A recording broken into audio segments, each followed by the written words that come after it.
début, on s'est demandé quoi faire, qu'est-ce qui pouvait servir les lauréats. Évidemment, ce qui vient spontanément, c'est la dimension économique. Ça nous a semblé un peu réducteur et assez vite, on a réorienté sur ce dans quoi on est maintenant, c'est-à-dire la porosité, la transversalité.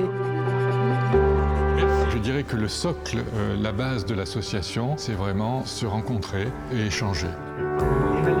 La vie dans l'art a été essentielle. Une des richesses de l'association, il y en a beaucoup, mais c'est vraiment la diversité des profils. On a aussi bien des artisans d'art indépendants, des artistes d'art contemporain, on a des designers, des scénographes et des chefs d'entreprise. Chacun est prêt à mettre sa compétence au service du groupe. Il y a quand même beaucoup de lauréats aujourd'hui dans le prix Bettencourt. Et on n'a pas forcément l'occasion de pouvoir discuter, échanger dans notre quotidien. Donc le simple fait que l'association existe, voilà, ça nous donne la possibilité de nous mettre en contact et de pouvoir échanger.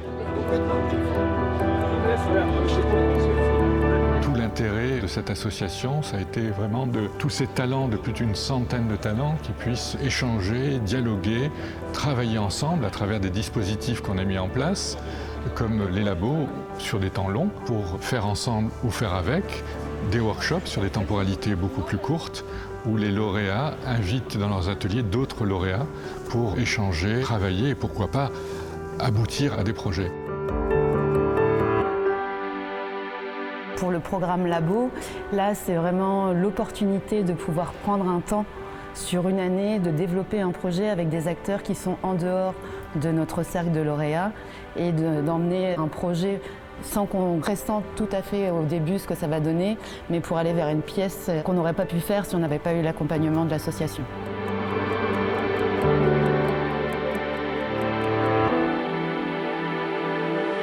On a participé tous les deux à un workshop. C'était Grégory qui invitait les gens à venir dans son entreprise. Les workshops sont vraiment des piliers de ce qu'on a inventé avec l'association, c'est-à-dire aller chez les lauréats pour découvrir ce qu'ils sont en train de faire. Les tests préliminaires qu'on a pu faire dans le cadre du workshop permettent de construire en fait un projet qui est plus structuré avec peut-être la création d'une œuvre finale en utilisant certains de nos métiers, de nos savoir-faire, les ressources qu'on peut avoir.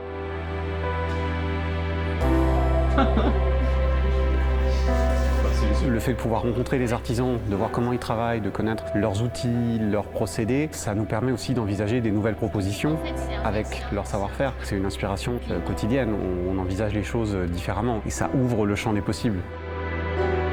Moi, je pense notamment que l'innovation naît principalement de cet échange entre des personnalités qui ont des savoir-faire, des histoires différentes et qui apprennent l'un de l'autre et ensemble, ils créent des nouveaux process. On a répondu récemment à un appel à projet. On était plusieurs lauréats, 4 lauréats à répondre ensemble. C'est l'association qui apporte ça. C'est cette occasion-là qui provoque ce genre de choses. C'est l'antre, là il y a plein de trucs à faire à partir. Je pense que faire venir des lauréats dans nos lieux peut donner envie à d'autres artisans de s'inscrire dans cette démarche, de devenir lauréat Bettencourt, voir d'autres personnes y accéder, ça leur donne de l'espoir. Ces ateliers ont commencé à s'ouvrir aussi vers des partenaires externes. Il y a un exemple assez concret, c'est celui qui a été construit avec l'atelier Emmaüs. Emmaüs travaille sur du recyclage, des déchets de construction, des déchets d'éléments sur lesquels il fallait donner une nouvelle vie. Mais la nouvelle vie, il faut la magnifier. Pour magnifier la nouvelle vie, il y a eu ce projet de travail avec certains lauréats qui, effectivement, ont su apporter une réponse particulière qui fait que demain, le recyclage, non seulement c'est une deuxième vie, mais c'est un produit qui a une qualité. Mais là, c'est quelque chose de particulier, c'est comme une collection faite par un designer.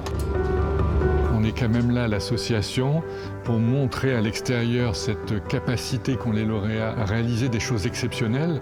Et tout l'intérêt des projets futurs, je dirais, c'est communiquer davantage aussi à l'extérieur pour montrer cette capacité à générer du rêve.